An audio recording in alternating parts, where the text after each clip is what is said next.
여호수아 13장부터는 가나안 정복 전쟁을 마친 이스라엘 백성들이 이제 그 정복하여 얻은 땅을 지파별로 분배하는 과정이 상세히 기록이 됩니다.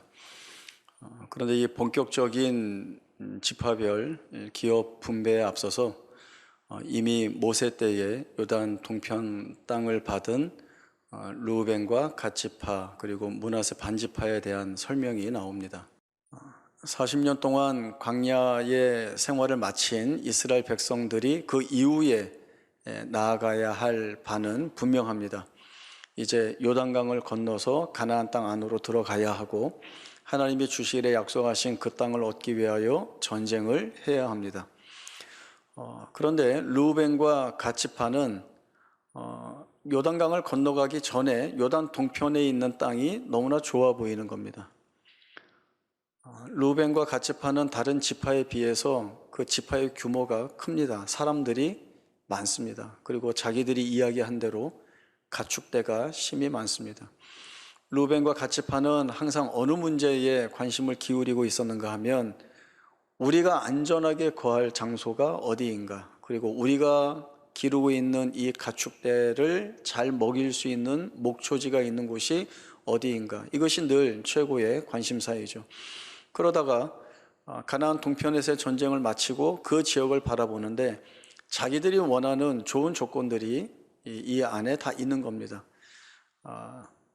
이미 가나안 거민들은 쫓아내어서 성읍들이 있고, 그리고 가축대를 잘 먹일 만한 목초지가 너무나 풍성하게 있는 것입니다.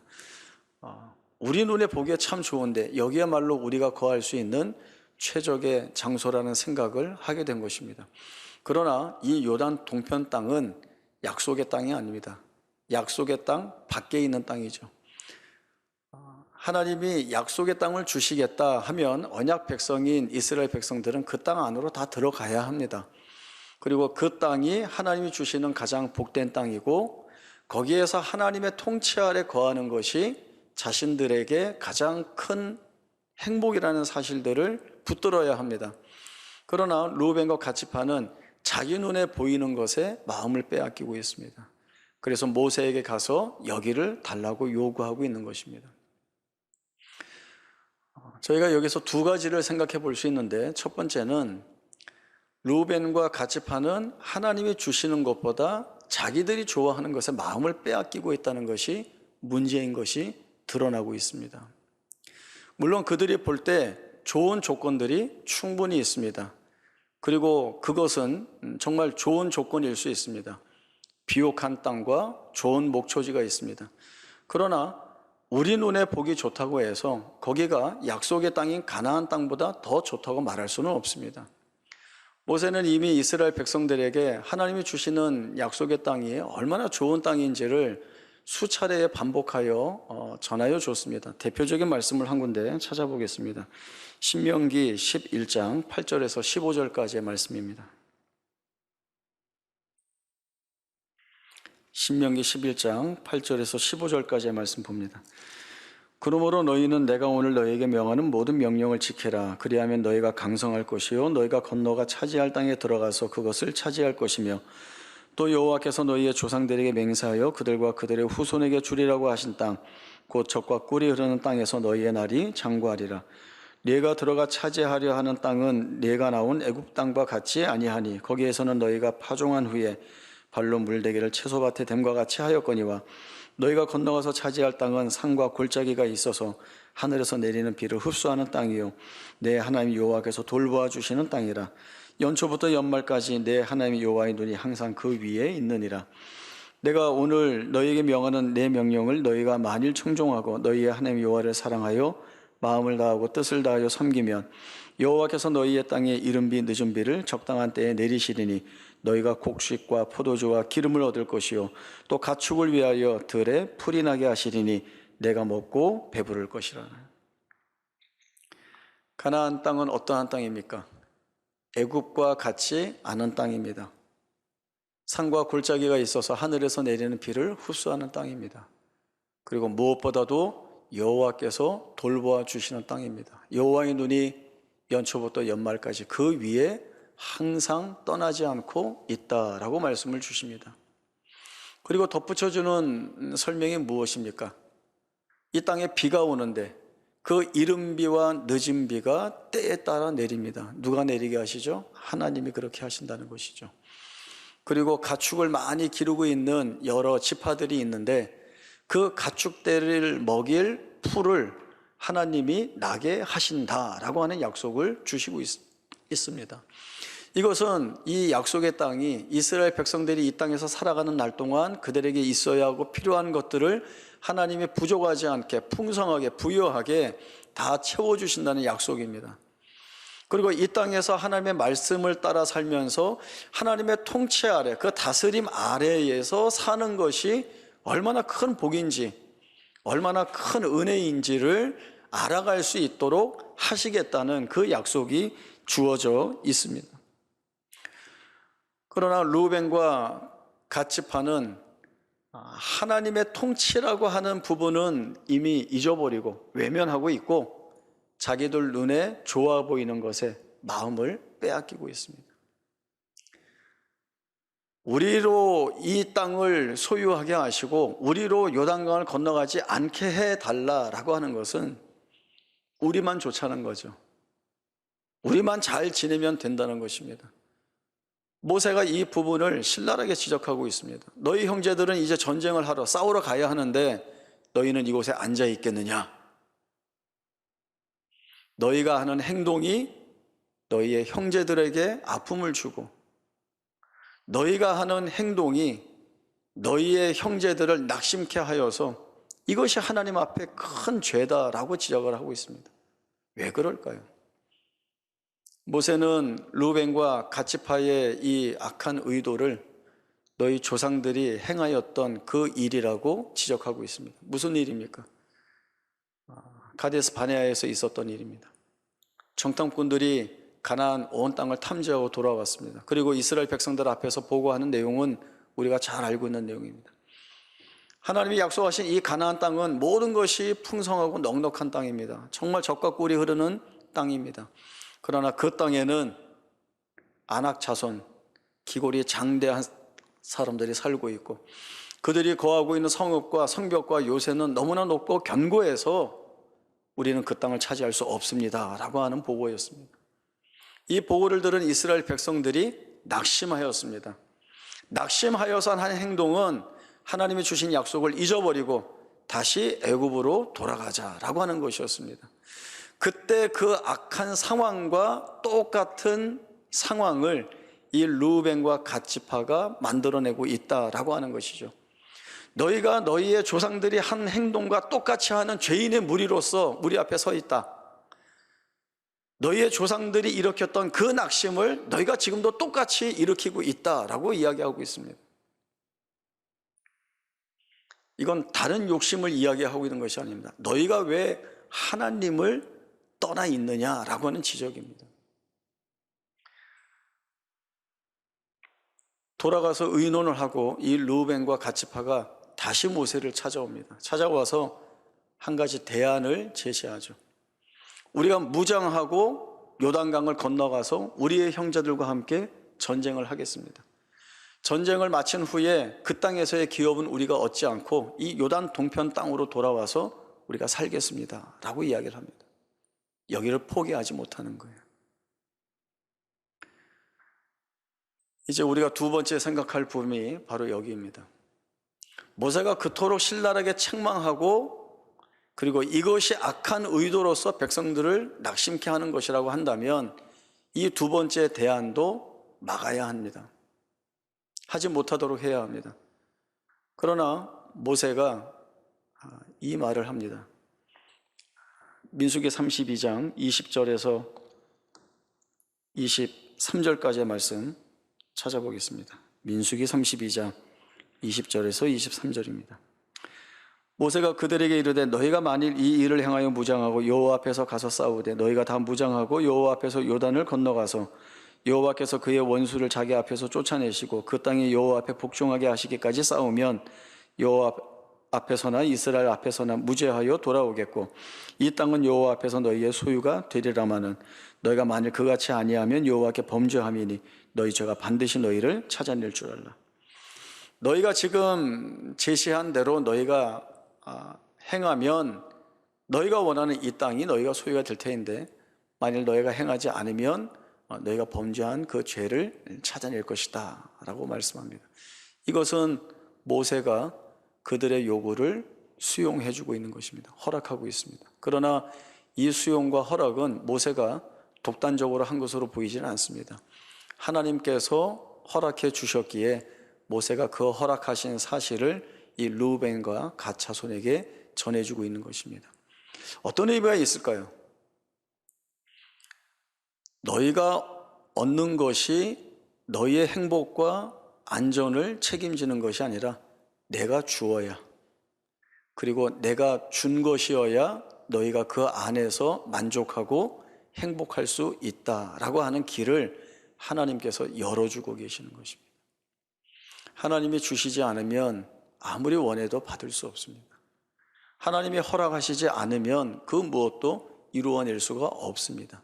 그 사실을 르우벤과 갓지파가 보아야 하고, 그리고 그런 은혜의 허락을 주시는 하나님으로 인하여서 남은 지파 백성들은 하나님의 약속하신 땅을 우리에게도 동일한 이 내용대로 주시겠구나라고 하는 격려를 받게 하십니다.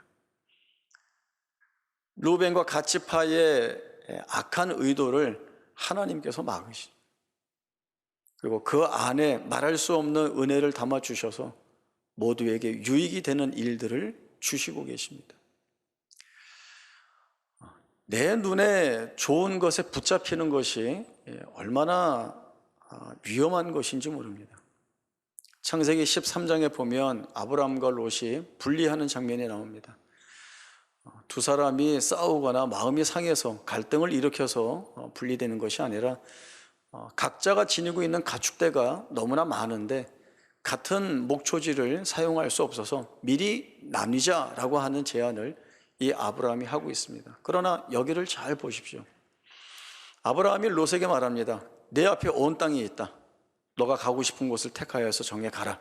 내가 좌하면 나는 우하겠지만 내가 우하면 나는 좌하리라. 롯이 그 온 땅을 바라보고 자기가 갈 곳을 택합니다. 그때 이 롯이 붙들었던 조건은 하나님의 동상 같고 애굽 땅과 같이 물이 넉넉한 곳이었다라고 하는 것입니다. 눈에 보기 좋은 곳입니다. 저곳에 가면 내 가축대를 기르기에 아무 부족함이 없고 불편한 것이 없다고 생각할 수 있는 자리였습니다. 그러나 거기가 어디였죠? 소돔과 고모라가 있는 쪽이었습니다. 성경에서는 소돔성을 여호와 앞에 큰 악을 행하는, 그리고 큰 죄인으로 서 있는 곳이라 기록하고 있습니다.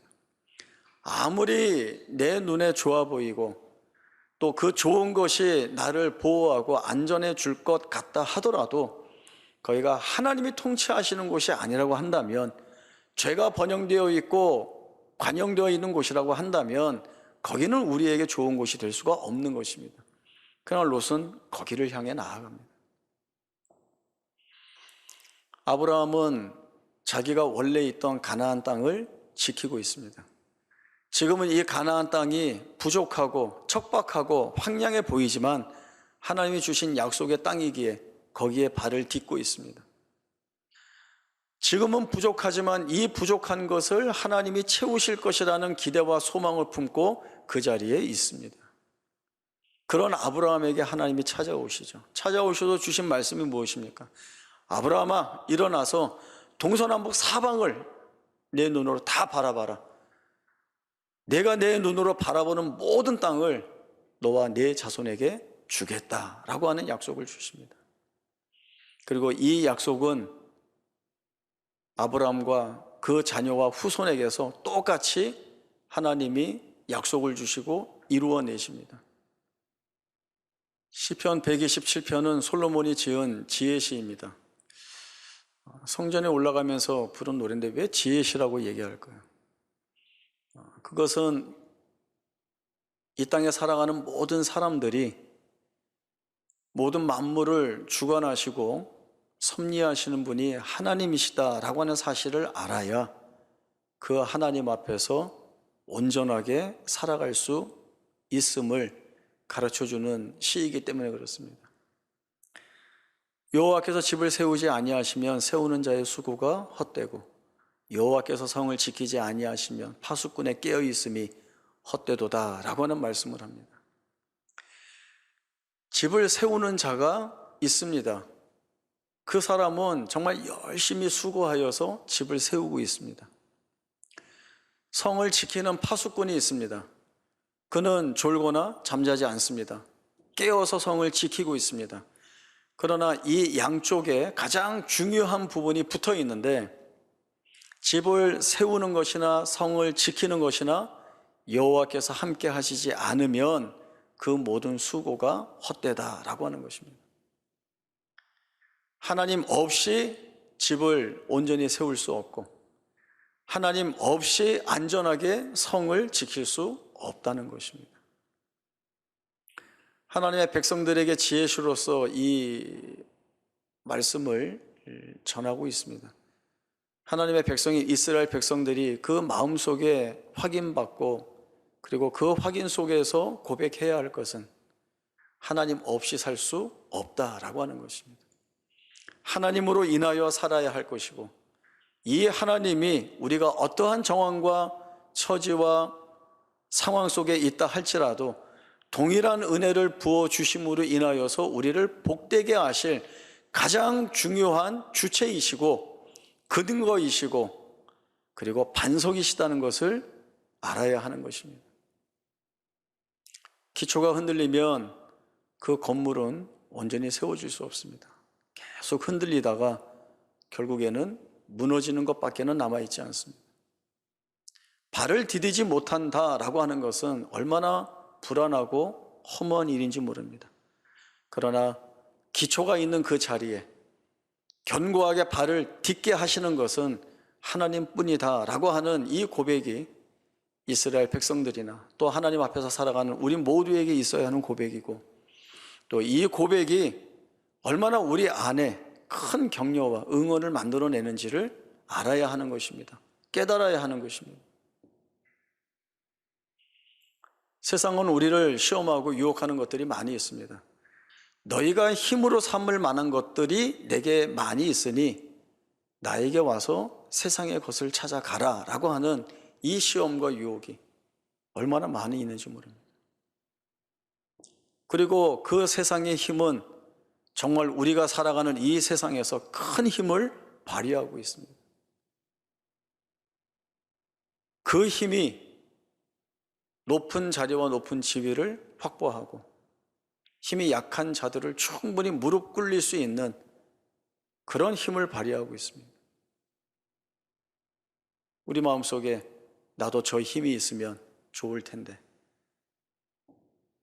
내게도 저 힘이 있으면 아무 부족함 없이 염려 없이 이 세상을 살아갈 수 있을 텐데 바로 이러한 생각이 하나님의 약속의 땅이 아닌 그 약속의 땅 밖에 내 눈에 좋아 보이는 것들을 붙들고자 하는 루벤과 갓지파가 가지고 있는 생각과 다를 것이 없는 생각입니다. 우리는 무엇을 힘으로 삼아야겠습니까? 다윗이 힘으로 고백하는 그 고백이어야 할 것입니다. 다윗이 하고 있는 고백이 어떤 고백이었습니까? 시편 18편 말씀 한번 같이 볼까요? 시편 18편 1절에서 6절까지의 말씀입니다. 나의 힘이신 여호와여 내가 주를 사랑하나이다. 여호와는 나의 반석이시요 나의 요새시요 나를 건지시는 이시요 나의 하나님이시요 내가 그 안에 피할 나의 바위시요 나의 방패시요 나의 구원의 뿌리시요 나의 산성이시로다. 내가 찬송받으실 여호와께 아뢰리니 내 원수들에게서 구원을 얻으리로다.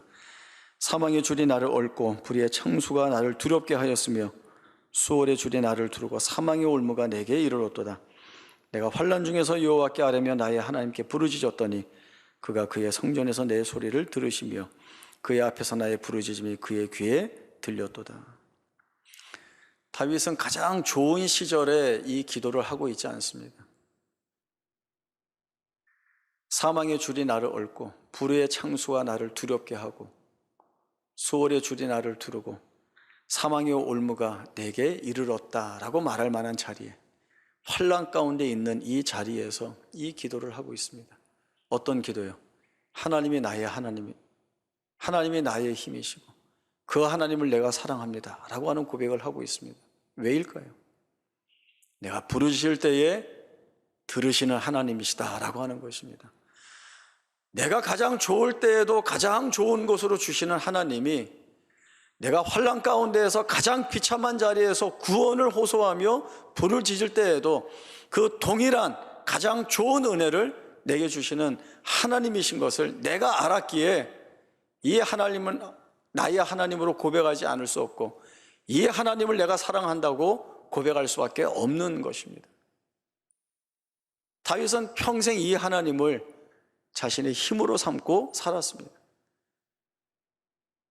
인간적으로 볼 때, 세상적으로 볼 때 다윗은 세상에 있는 모든 힘을 다 가지고 있는 자였습니다. 이스라엘의 왕입니다. 그의 명령 하나에 수백만의 군사가 움직입니다. 주위에 있는 모든 나라들을 다 정복하고 평정했습니다. 조공을 받습니다. 부족한 것이 없습니다. 그럼에도 불구하고 이 다윗이 하나님만이 나의 힘이라고 고백하는 것은 세상이 우리에게 주는 것이 우리를 완전치 못하게 하고 세상의 것으로 하나님이 우리에게서 이루실 것을 이루어낼 수 없다는 것을 아는 것입니다. 하나님이 우리에게서 원하시는 것이 무엇입니까? 하나님이 계시는 지극히 높은 그 영광의 모든 것들을 우리에게 허락하시려고 하는데 그것은 세상의 것으로 채울 수 없는 것입니다. 그러나 우리는 늘 세상의 것을 채워서 만족함을 얻으려고 하고 그 세상의 영광이 우리의 영광이 되기를 소원하는데 그것은 잘못 가고 있는 일입니다. 하나님이 우리에게서 채우시는 영광은 하나님의 것으로 채워야 합니다. 하나님이 주시는 지혜로, 하나님이 주시는 힘으로, 하나님이 주시는 것으로 우리가 채워서 그 하나님 앞에서 살아야 하나님이 우리 안에서 이루실 그 지극히 영광의 큰 자리에 우리가 세움받을 수 있는 것입니다. 세상의 것이 우리에게 무엇을 약속해 줄 수 있습니까? 약속은 주죠. 사탄이 예수님에게 와서 뭐라고 그랬어요? 세상 천하만국의 영광을 봐라. 내게 절하면 이거 다 너한테 줄게 라고 얘기했지만 그것은 거짓된 약속 아닙니까? 그리고 지금까지 우리가 살아오면서 경험한 것이 무엇입니까? 세상이 약속한 것으로 인하여서 우리가 참된 평강과 안식을 누린 적이 있나요? 다 헛되고 허무한 것뿐입니다. 우리는 무엇을 먹을까 마실까 입을까 염려하지 말라. 너에게 필요한 것, 너에게 있어야 하는 것, 너희가 구하기 전에 내가 준다라고 말씀하신, 약속하신 그 하나님 앞에 세워야 합니다. 나 자신을 세워야 합니다. 그리고 기쁠 때에, 즐거울 때에 내가 소망하고 기대했던 것을 주셔서 감사의 기도를 드린 것처럼 때로는 내가 고통과 시련과 환난과 절망과 아픔 가운데 있다 할지라도 내가 기뻐할 때 주신 그것과 똑같은 은혜를 내게 주셔서 기쁠 때 고백했던 그 고백을 여기에서도 할 수 있도록 만드실 분이 하나님이시라는 것. 그 고백이 있어야 오늘 여기를 우리가 살아갈 수 있죠. 그 고백이 있어야 하나님이 걷게 하시는 그 십자가의 길을 우리가 걸어갈 수 있죠. 이 길을 쫓아오지 않으면서, 이 십자가를 지지 않으면서 어떻게 주의 영광을 우리가 바라볼 수 있겠습니까?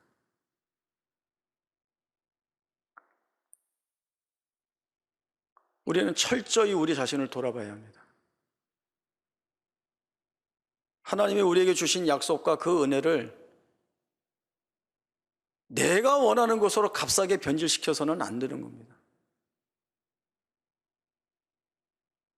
자기를 부인하고 철저히 낮은 자리에서 자기 십자가를 지고 주의 말씀을 따르는 자들이 되어야 합니다. 그때야 우리는 하나님이 나의 힘이십니다, 내가 하나님을 사랑합니다 라고 하는 이 귀한 고백을 우리의 입술 가운데에서 토해낼 수 있을 것입니다. 이 귀한 고백이 우리의 심령 가운데 함께 채워질 수 있기를 바랍니다.